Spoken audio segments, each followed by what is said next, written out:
Hello दोस्तों, कैसे हो आप सभी लोग। आई होप कि आप सभी लोग स्वस्थ होंगे और मस्त होंगे और अपनी तैयारी अच्छे से कर रहे होंगे। तो जैसा कि मैंने आप सभी लोगों को पिछले वीडियो में बताया था, क्या बताया था, तो सरल सूक्ष्मदर्शी बताया था। आज हम इस वीडियो में बात करने वाले हैं संयुक्त या यौगिक सूक्ष्मदर्शी के बारे में। ये क्या होता है, इसकी आवर्धन क्षमता का फार्मूला क्या होता है और इसकी रचना कैसे बनाई जाती है। देखिए, ये टॉपिक जो है वो बहुत लेंदी टॉपिक है। बहुत बच्चे तो इससे डर कर भाग जाते हैं, बहुत बच्चे तो इसे पढ़ते ही नहीं हैं और कुछ अध्यापक भी ऐसे होते हैं जो इसे छोड़ ही देते हैं, कहते हैं इसे छोड़ दो। लेकिन जो सोचते हैं कि हाँ ये इंपॉर्टेंट है, ये हमेशा जब पूछा जाता है तो 5 नंबर में पूछा जाता है। कितने नंबर में? 5 नंबर में पूछा जाता है। तो इसलिए मैं इसे छोड़ नहीं रहा हूँ, आप सभी लोगों तक पहुँचा रहा हूँ। तो आप सभी लोग इसे ज़रूर तैयार कर लीजिएगा। इसका जो है कभी कभी ये ही पूछ लेता है कि इसका जो है वो चित्र कैसे बनता है, यानी रचना इसकी कैसे होती है। तो आप इसे मिस मत कीजिएगा, इसे ज़रूर तैयार कर लीजिएगा। तो चलिए देखिए, संयुक्त या यौगिक सूक्ष्मदर्शी होता क्या है। देखिए, सरल सूक्ष्मदर्शी में मैंने क्या बताया था, उसमें मैंने बताया था कि क्या होता है, एक छोटी वस्तु का प्रतिबिंब क्या बनता है, बड़ा बनता है। निकट रखी वस्तु का छोटे प्रतिबिंब क्या होता है, बड़ा बनता है, बड़ा प्रतिबिंब बनता है। अब इसमें क्या हो जाएगा, जो बहुत छोटी वस्तु हो गया, क्या होगा, बहुत छोटी वस्तु होगा, उसका प्रतिबिंब जो बनेगा वो बहुत बड़ा प्रतिबिंब बनेगा। कितना बड़ा? बहुत बड़ा प्रतिबिंब बनेगा। तो उसी को हम क्या कहते हैं, संयुक्त या यौगिक सूक्ष्मदर्शी कहते हैं। यानी आप कह सकते हैं कि ये एक ऐसा यौगिक सूक्ष्मदर्शी है जो क्या करता है, पास रखी बहुत छोटी वस्तु का प्रतिबिंब बहुत बड़ा बनाता है। ठीक बेटा, इस प्रकार से ये हो गया। अब हम बात करते हैं इसकी रचना के बारे में। रचना हम कैसे करेंगे, लिखेंगे कैसे, उसके बारे में तो चलिए उसे देखते हैं। तो सबसे पहले देखिए, रचना में आपको क्या करना होगा। देखिए, जो जो जितने स्टेप मैं कर रहा हूं वही चीज आपको फॉलो करना है, बस और कुछ नहीं करना है। तो देखिए, मैंने यहां पर क्या ले लिया, एक ले लिया मैंने नली। अब ये चित्र है तो आपको मैं यही तो बताऊंगा कि नली है ये। ठीक बेटा, ये क्या है, नली। वैसे तो आपको रेखा दिख रही है, लेकिन मान लीजिए ये क्या है, एक नली है। देखिए, मार्कर चल नहीं रहा है, मार्कर में इंक थोड़ा डाल दे, अन्यथा कोई दूसरा मार्कर चल रहा हो तो उसे हम ले लेते हैं। देखिए, इसमें क्या कर दिया मैंने, ये क्या किया, एक क्या ले लिया, ये भी नहीं चल रहा है, ये क्या है, एक नली है। चलिए, नली हो गई। अब देखिए यहां पर हम क्या करेंगे, देखिए ये नली हो गई। अब यहां पर मैं क्या करूंगा, एक छोटे फोकस दूरी वाला एक उत्तल लेंस ले लूंगा। क्या ले लूंगा, एक छोटे फोकस दूरी वाला उत्तल लेंस ले लूंगा। देखिए, जैसे मैं स्टेप स्टेप कर रहा हूं, बना रहा हूं, उसी प्रकार से आपको भी बनाना है। चित्र जो है आपका वो बिल्कुल इजी हो जाएगा। ये क्या हो गया, एक उत्तल लेंस हो गया। कौन सा है, छोटे फोकस दूरी वाला। अब यहां पर देख लीजिए, ये क्या है, ये जो है वो क्या है, इसका जो अवलंब है वो हो गया। अब देखिए यहां से मान लीजिए कि क्या है, मान लीजिए कि वस्तु एक है ए बी, वो यहां पर रखी हुई है, वस्तु ए बी यहां पर रखी हुई है, ए बी। ठीक बेटा, अब यहां से आप जानते हैं सभी लोग, देखिए जितने आपने प्रतिबिंब बनने के नियम पढ़े हैं उसी में से सारे यहां पर नियम लागू होंगे। तो आप सभी लोग जानते हैं, क्या जानते हैं, देखिए कि मुख्य अक्ष के समांतर आने वाली प्रकाश किरणें क्या होती है, अपवर्तन के पश्चात क्या होती है, मुख्य फोकस से होकर जाती है। ये आप सभी लोग जानते हैं। यहां पर मान लीजिए क्या है, एफ ओ है, ये क्या है, अभिदृश्यक है। क्या है, अभिदृश्यक। अभी आप जानेंगे अभिदृश्यक क्या होता है, नेत्रिका क्या होता है, आप सब जान जाएंगे।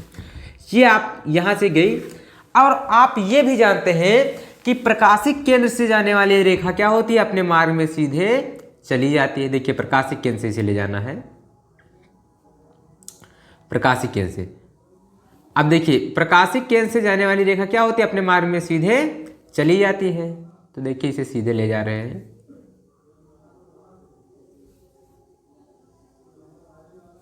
ये प्रकाशिक केंद्र से जा रही है, तो यहां से देखिए ये अपने मार्ग में क्या हो जाएगी, सीधे चली जाएगी।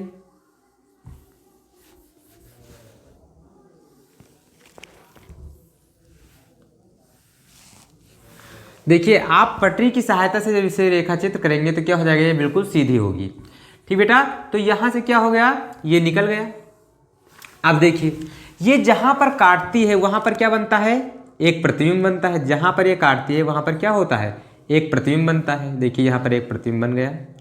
ये प्रतिबिंब कौन सा है, तो ये है आपका बी डैश और ये क्या है, ए डैश। ठीक बेटा, ये हो गया।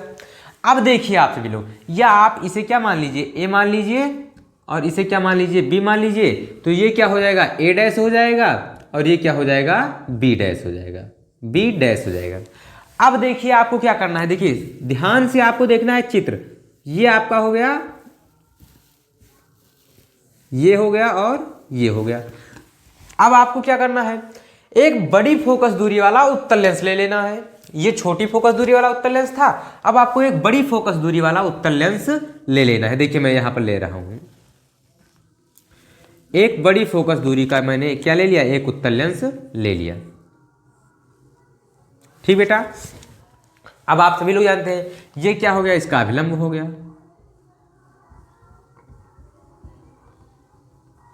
ठीक बेटा, अब देखिए आपको अच्छे से देखना है, ये क्या है, यहां से यदि हम कोई समांतर रेखा यहां से गुजार दें, देखिए आप से लो, ये जो है ये वस्तु है। अब देखिए, अब वस्तु आप कैसे कहेंगे, तो देखिए यहां पर आप ध्यान से आपको देखना है, एक एक स्टेप समझना है। ये क्या था, तो ये एक लेंस था, इसके सामने एक वस्तु रखा गया, इसका प्रतिबिंब यहां पर बना। अब ये जो प्रतिबिंब है ये इस लेंस के लिए कौन सा काम करेगा, वस्तु का काम करेगा। किसका काम करेगा, वस्तु का कार्य करेगा। अब देखिए, अब यहां से जब समांतर प्रकाश की किरणें जाएंगी तो आप सभी लोग जानते हैं क्या होता है, मुख्य अपवर्तन के पश्चात क्या हो जाता है, मुख्य फोकस से होकर गुजरती है। इसके बाद आप सभी लोग जानते हैं, क्या जानते हैं, कि जो प्रकाशिक केंद्र से होकर जाती है ये क्या है, ई। तो यहां से जो जाएगी प्रकाश की किरणें वो क्या हो जाएगी, ऐसे निकल जाएगी। तो आप सभी लोग देख रहे हैं कि क्या होता है, ये जो है ये दूर जा रहा है, ये भी दूर जा रहा है। यहां पर जो है वो स्थान कम है, नहीं तो आगे जाएगा तो ये क्या हो जाएगा, फैल जाएगा। अब अगर हम क्या करेंगे, देखिए अगर हम क्या करेंगे, यहां से थोड़ा तिरछा हो गया है तो आप समझ लीजिए। देखिए अगर हम क्या करेंगे, अगर हम इसे पीछे मिलाएंगे तो यहां पर देख लीजिए, अगर हम इसे पीछे मिलाएंगे तो ये हमें लगता है कहीं पर आकर मिल जाएगा।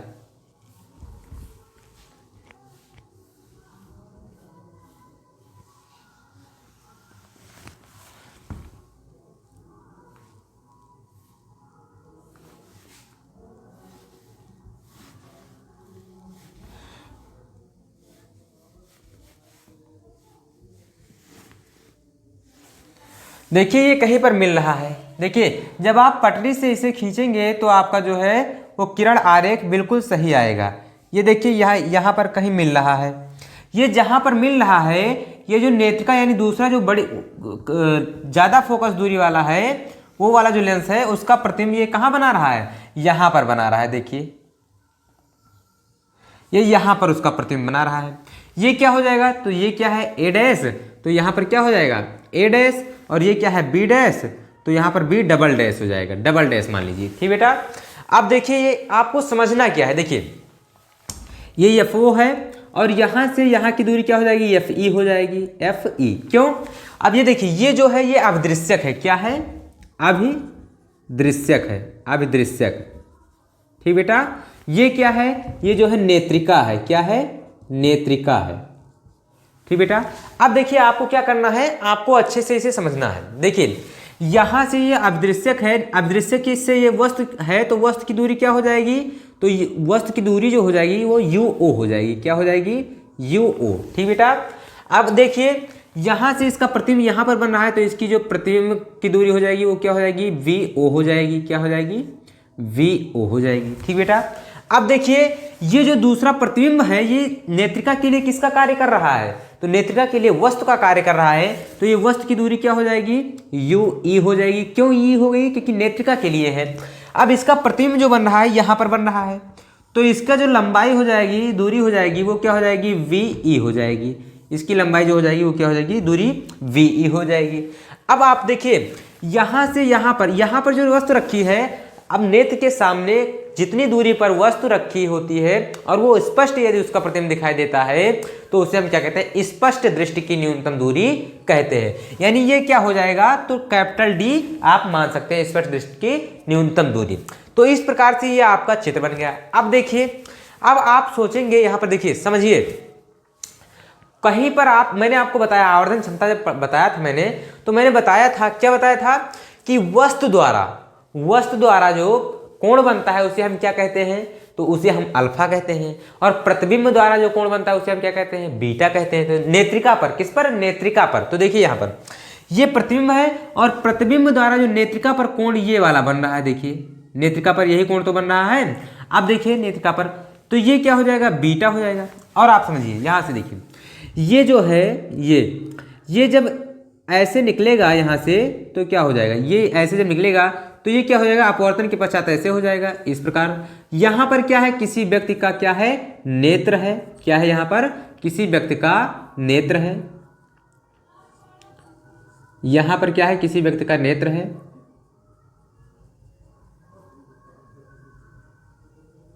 ठीक बेटा, ये नेत्र है। अब यहां से देखिए, अगर आप इसे डॉट डॉट करके मिलाते हैं पीछे, देखिए यहां से जब आप इसे डॉट डॉट करके मिलाएंगे तो ये भी कहाँ काटेगा, यहीं पर काटेगा, यहीं पर ये भी काटेगा। ठीक बेटा, तो यहां पर देखिए अब आप, ये क्या हो गया, आपका बीटा बन गया। क्यों बीटा बन गया, क्योंकि प्रतिबिंब ये क्या बना है, प्रतिबिंब, A double dash B double dash क्या बना है, प्रतिबिंब बना है। और प्रतिबिंब द्वारा नेत्रिका पर बना कोण क्या कहलाता है, बीटा कहलाता है। और वस्तु द्वारा नेत्रिका पर बना कोण क्या कहलाता है, तो वस्तु द्वारा नेत्रिका पर बना कोण अल्फा कहलाता है। अब आप सोचेंगे कि यहाँ पर बीटा तो दिख रहा है, अल्फा नहीं दिख रहा है। देखिए ये रेखा जो गई है, ये रेखा ये वस्तु से गई है, बिल्कुल गई है। अब नेत्रिका, ये नेत्रिका देखिए यहाँ पर पड़ रहा है, यहाँ पर पड़ रहा है।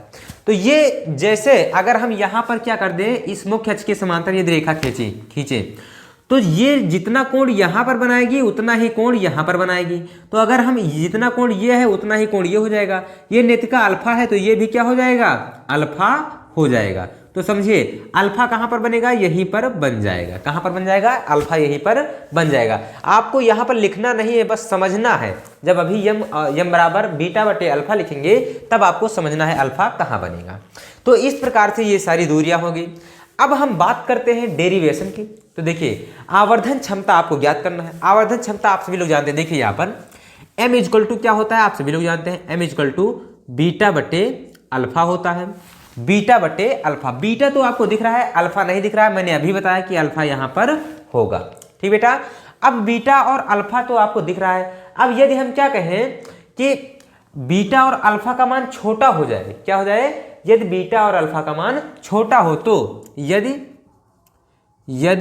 बीटा व अल्फा का मान छोटा हो तो यदि बीटा और अल्फा का मान क्या हो, छोटा हो, तो क्या हो जाएगा, अल्फा इक्वल टू क्या हो जाएगा, ten alpha. Alpha equal to ten alpha और बीटा इक्वल टू क्या हो जाएगा, टेन बीटा हो जाएगा, टेन बीटा। अब आप समझिए यहां से टेन बीटा का यदि हमें मान ज्ञात करना है या टेन अल्फा का मान ज्ञात करना है तो हम कैसे ज्ञात करेंगे। तो समझिए टेन बीटा का मान लीजिए हम मान ज्ञात कर रहे हैं, टेन बीटा, तो टेन थीटा इक्वल टू क्या होता है, तो लंब बटे आधार। तो यहाँ बीटा यहाँ पर है तो बीटा के सामने का भुजा क्या हो जाएगा, लंब, यानी ए डैश बी डैश, ए डैश बी डैश, और बटे में क्या हो जाएगा, तो ए डैश ई हो जाएगा। क्या हो जाएगा, ए डैश ई हो जाएगा। ठीक बेटा, अब देखिए टेन अल्फा का यदि हम मान निकालें, टेन अल्फा का, तो क्या हो जाएगा, यहां से देखिए ये अल्फा अगर बन रहा है तो अल्फा के सामने वाला लंब यानी ए बी, और बटे में क्या हो जाएगा, आधार यानी ए ओ। ए ओ यानी आप सभी लोग जानते हैं स्पष्ट दृष्टि की न्यूनतम दूरी, तो यहां पर हो जाएगा डी। ठीक बेटा, अब देखिए आप सभी लोग, देखिए यहां से आप डी माइनस भी लिख सकते हैं। क्यों, क्योंकि यहां से इसकी दूरी जो लिया है मैंने वो क्या है, आपतित किरण के विपरीत दिशा में है। क्या है, आपतित किरण के विपरीत दिशा में है। और जब आपतित किरण के विपरीत दिशा में जो दूरी हम लेते हैं वो क्या हो जाता है, आप सभी लोग जानते हैं ऋणात्मक चिन्ह के साथ ली जाती है। ठीक बेटा, तो हम अगर यहाँ पर देखें तो यहाँ पर भी आप माइनस लगा सकते हैं। अब देखिए आगे हम बात करते हैं, ये माइनस मैंने लगा दिया। अब हम इसका मान कहाँ रख देंगे, इसमें रख देंगे। तो m इक्वल टू क्या हो जाएगा, टेन अल्फा के स्थान पर क्या रखेंगे, अल्फा के स्थान पर क्या रखेंगे, टेन बीटा के स्थान पर टेन बीटा, और अल्फा के स्थान पर टेन अल्फा रख देंगे। अब इसके बाद टेन बीटा का मान क्या है, तो टेन बीटा का मान है आपका ए डैश बी डैश, और बटे में क्या है, ए डैश ई है, ए डैश ई, और फिर पूरे का बटा क्या हो जाएगा, ए बी बटे क्या हो जाएगा माइनस डी। ये हो गया। अब देखिए यहाँ पर हम क्या करेंगे, m इजक्वल टू, यहाँ पर देखिए a डैश b डैश और फिर बटे में क्या हो जाएगा a डैश b डैश बटे में a डैश e और फिर गुणे में क्या हो जाएगा माइनस डी, ऊपर चला जाएगा तो बटे में क्या हो जाएगा ए बी, ये हो जाएगा। ठीक बेटा। अब देखिए अगर हम थोड़ा सा और अच्छे से इसे करें तो a डैश ई को हम अगर इस तरफ कर दें और ए बी को इस तरफ कर दें तो क्या हो जाएगा, तो m is equal to a dash b dash बटे ए बी हो जाएगा और गुणे में माइनस डी बटे a डैश ई हो जाएगा। ये आ गया आपका। अब देखिए आपको अच्छे से समझना है। देखिए a डैश b डैश क्या है, ए बी क्या है, a डैश ई क्या है, तो आप अच्छे से देखिएगा। देखिए मैं यहाँ पर बता दे रहा हूँ, जगह नहीं है इसके लिए मैं यहाँ पर बता दे रहा हूँ। देखिए या एक बार अभी एक लाइन यही देख लेते हैं। आपने रेखीय आवर्धन देखा है, क्या देखा है, रेखीय आवर्धन, रेखीय आवर्धन, आवर्धन। तो रेखीय आवर्धन में क्या होता है, आई बटा ओ इक्वल टू क्या होता है बी बटे यू, यही तो होता है। अब देखिए ए डैश बी डैश क्या है, ए डैश बी डैश क्या है, तो प्रतिबिंब है, क्या है, प्रतिबिंब की लंबाई।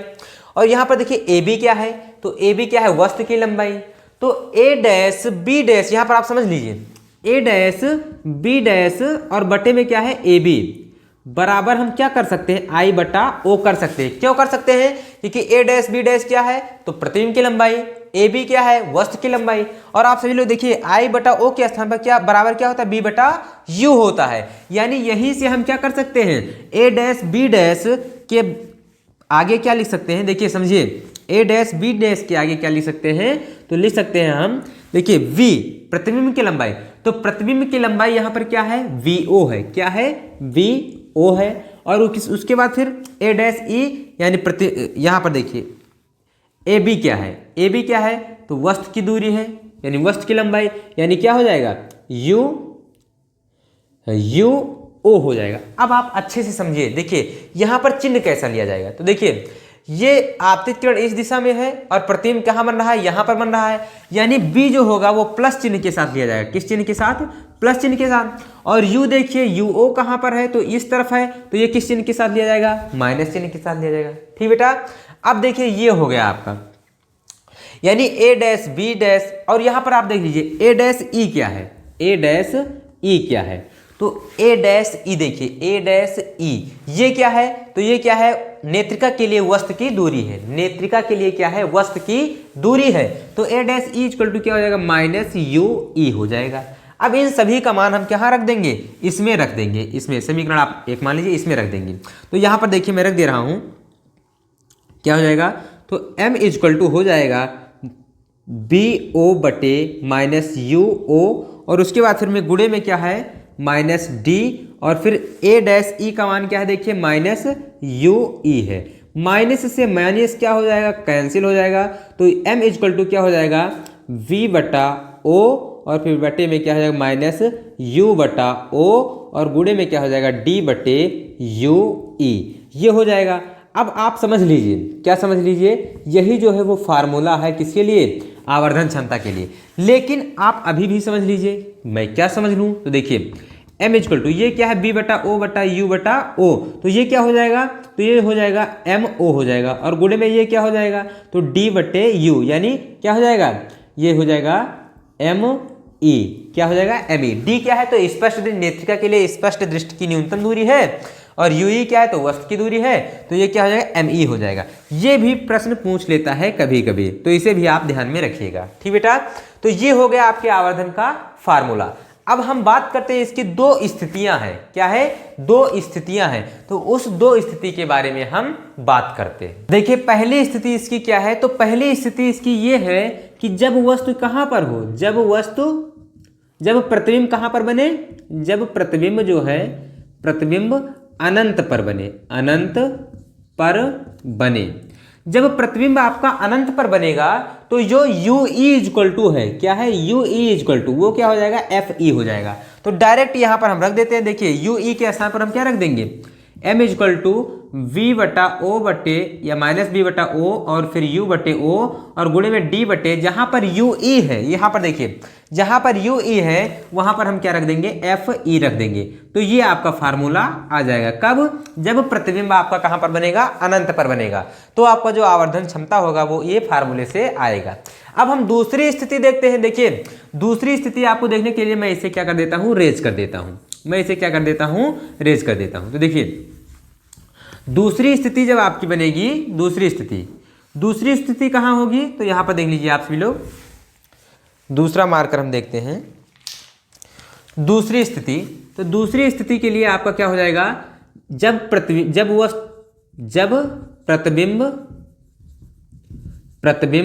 कहां पर बनेगा, तो प्रतिबिंब जब आपका स्पष्ट दृष्टि की न्यूनतम दूरी पर बनेगा, स्पष्ट दृष्टि की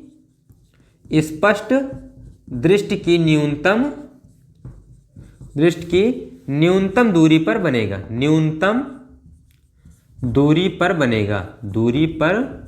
बनेगा, बनेगा। ठीक बेटा, तब क्या हो जाएगा, तो b इक्वल टू हो जाएगा माइनस डी और u इक्वल टू क्या हो जाएगा, देखिए u इक्वल टू क्या हो जाएगा, u इक्वल टू प्रतिबिंब कहां पर, जब v आपका स्पष्ट दृष्टि की न्यूनतम दूरी पर बनेगा तो f इक्वल टू क्या हो जाएगा, देखिए f equal to f e हो जाएगा और फिर u इक्वल टू क्या हो जाएगा, u इक्वल टू क्या हो जाएगा, u माइनस यू ई हो जाएगा। ठीक बेटा, माइनस यू ई हो जाएगा। अब आप देखिए लेंस के फार्मूले से आप समझ लीजिए, तो 1 अपान एफ इक्वल टू क्या होता है, 1 अपान वी माइनस 1 अपान यू होता है। तो यहीं पर आपको क्या रखना है, देखिए 1 अपान एफ के स्थान पर आपको क्या रखना है, एफ ई रखना है और बराबर में 1 अपान बी के स्थान पर माइनस डी रखना है और फिर माइनस है और यू के स्थान पर जब माइनस ई रखेंगे तो क्या हो जाएगा, प्लस हो जाएगा, 1 अपान यू ई हो जाएगा। अब आप देखिए ये माइनस में है, इस तरफ आएगा क्या हो जाएगा, प्लस में हो जाएगा। तो 1 बटे एफ ई प्लस में क्या हो जाएगा, 1 बटे डी इक्वल टू क्या हो जाएगा, 1 बटा यू ई। अब यहां पर देखिए, यहां पर अगर हम डी को कॉमन कर दे तो 1 बटा यू ई आता है, तो उसी के स्थान पर हम क्या रख देंगे, 1 बटे यू का मान रख देंगे। आप इसे समीकरण 2 मान लीजिए। तो समीकरण 2 में हम क्या रखेंगे, यू ई का मान रख देंगे। देखिए मैं यहां पर लिख दे रहा हूं, समीकरण 2 में 1 बटे यू ई का मान रखने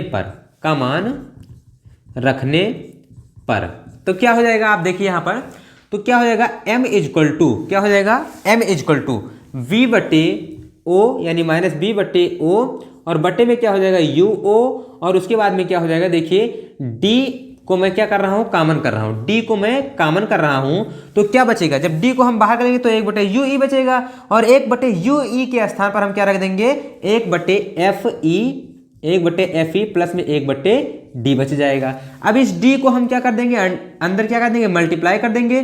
तो m इक्वल टू हो जाएगा माइनस बी ओ बटे यू ओ और फिर क्या हो जाएगा, डी बटे एफ ई और प्लस में डी बटे डी हो जाएगा। डी से डी क्या हो जाएगा, कैंसिल हो जाएगा। तब क्या हो जाएगा, तो m इक्वल टू हो जाएगा माइनस बी ओ बटे यू ओ और फिर क्या हो जाएगा, डी से डी कैंसिल हो गया, 1 प्लस डी बटे एफ ई हो जाएगा। तो ये आपका क्या आ गया, आवर्धन क्षमता का फार्मूला आ गया। कब, तो जब आपका ये जो है वो कहां पर है, प्रतिबिंब जब आपका स्पष्ट दृष्टि की न्यूनतम दूरी पर है, तो ये आपका फार्मूला आ जाएगा। ठीक बेटा, यहां पर देखिए b बटा o और b बटा o और uo को आप ले सकते हैं mo, तो यहां पर mo भी लिखकर आप लगा सकते हैं। तो अब हम देखिए एक बार हम इसे फिर से आप सभी लोग को रिवीजन करा देता हूं। देखिए सबसे पहले आप इसे स्क्रीनशॉट कर लीजिए। देखिए चित्र बनाने में तो आपको कोई कंफ्यूजन नहीं होनी चाहिए, क्यों, क्योंकि सबसे पहले आपको लेना है क्या, एक नलिका ले लेना है। ठीक बेटा, अब उसके बाद आपको क्या लेना है, एक अदृश्यक लेंस, छोटे फोकस दूरी का उत्तल लेंस ले लेना है। यहां पर आपको वस्तु रखना है, वहां से आपको समांतर प्रकाश की किरण ले जाना है और आप सभी लोग जानते हैं समांतर प्रकाश की किरण अपवर्तन के पश्चात मुख्य फोकस से होकर जाती है, यहां मिल जाएगी। उसके बाद ये क्या है, तो यहां से जब आप इसे ले जाएंगे प्रकाशिक केंद्र से, तो आप सभी लोग जानते हैं प्रकाशिक केंद्र से जाने वाली प्रकाश की किरणें अपने मान में सीधे चली जाती है। यहां पर मिली तो यहां पर इसका प्रतिबिंब a डैश b डैश बन गया। अब इसके बाद फिर जो ये है, यहां पर इसके सामने एक आपको उत्तल लेंस लेना है, वो क्या हो जाएगा, बड़ी फोकस दूरी का लेंस होगा जिसे हम नेत्रिका कहेंगे। अब देखिए यहाँ से एक प्रकाश की किरणें जाएंगी सीधे, तो ये अपवर्तन के पास ऐसे चली जाएंगी। यहाँ से प्रकाशिक केंद्र से होकर जाने वाले प्रकाश की किरणें अपने मार्ग में सीधे चली जाएंगी। अब इसको हम ये पीछे डॉट डॉट करके मिलाएंगे तो ये यहाँ पर मिलेगा, इसी प्रकार ये भी आएगी, यहाँ पर मिल जाएगा। अब देखिए यहाँ से जब ये प्रकाश किरणें जाएंगी तो ये ऐसे निकल जाएंगी, यहाँ पर भी ऐसे चली जाएंगी, फिर इसे हम डॉट डॉट करके मिलाएंगे तो ये भी यहीं पर मिलेगा। यहाँ पर A double dash B double dash पर इसका आभासी सीधा एवं वस्तु से बहुत बड़ा प्रतिबिंब बनेगा। अब देखिए यहाँ पर अब हम कोण देखते हैं। तो देखिए मैंने बताया है प्रतिबिंब द्वारा नेत्रिका पर बना कोण क्या कहलाता है, बीटा, और वस्तु द्वारा नेत्रिका पर बना कोण अल्फा कहलाता है। तो ये देखिए ये जैसे यहाँ पर बन रहा है, अगर हम यहाँ पर समांतर रेखा खींच देंगे तो जिस प्रकार जितना कोण यहाँ बनेगा उतना ही कोण यहाँ पर बनेगा। इसलिए मैंने क्या किया, यहाँ पर अल्फा मान लिया। क्यों मान लिया? क्योंकि यहाँ पर त्रिभुज बन रहा था। अब देखिए यहाँ पर जब इतना आ गया तो मैं आपको यहाँ पर क्या बताया मैंने, m बराबर बीटा बटे अल्फा आवर्धन क्षमता का फार्मूला लगा दिया। और यदि बीटा व अल्फा का मान क्या हो, छोटा हो, तो alpha equal to ten alpha, beta equal to ten beta हो जाता है। अब यहाँ पर देखिए टेन बीटा का मान निकालेंगे तो बीटा के सामने का लंब और आधार ये हो जाएगा, तो a डैश b डैश बटा a डैश e ये हो गया। टेन अल्फा का मान देखिए टेन अल्फा ए बी बटे क्या हो जाएगा, ए ओ हो जाएगा। ए ओ के स्थान पर हम क्या रख सकते हैं, डी। क्यों? क्योंकि यहाँ पर रखी वस्तु स्पष्ट दिखाई देती है, तो स्पष्ट जहाँ पर रखी वस्तु स्पष्ट दिखाई देती है उसे हम क्या कहते हैं, स्पष्ट दृष्टि की न्यूनतम दूरी कहते हैं, जिसे हम कैपिटल डी से प्रदर्शित करते हैं। ये रख दिया मैंने।